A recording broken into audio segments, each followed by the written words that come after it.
Meanwhile, there were more concerns from residents of Dover, Enfield, and Anotobe, the three communities in St. Mary under quarantine. We have more in this report.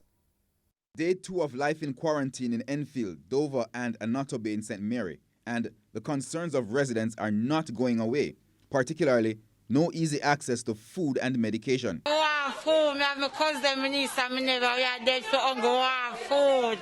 When people them for come give food. We want food. They are going bad. The voice on the store, they are going bad. We want food. I am living in Dover district. I was a victim from 2019 where my house burned down flat. I lose everything. And I had 2 children. I have no way of income, no help. And I'm asking the system, how would we survive if you lock the corner shop and if no one come in to assist us?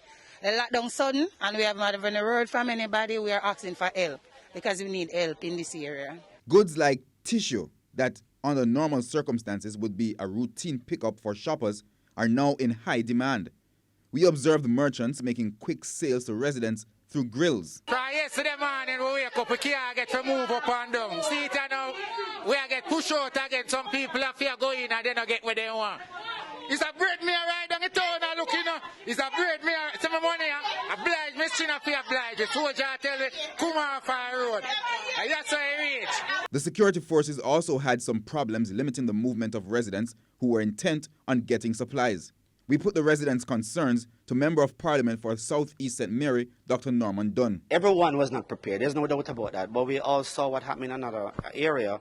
And I think the authorities wanted to be very careful in this one to ensure that, you know, the persons are in fact where they are supposed to be. What I would say to them is that starting this morning, there's going to be some distribution in the area, and it will be ramped up as the days go by. So they will be taken care of. The quarantine measure will be in place for 14 days.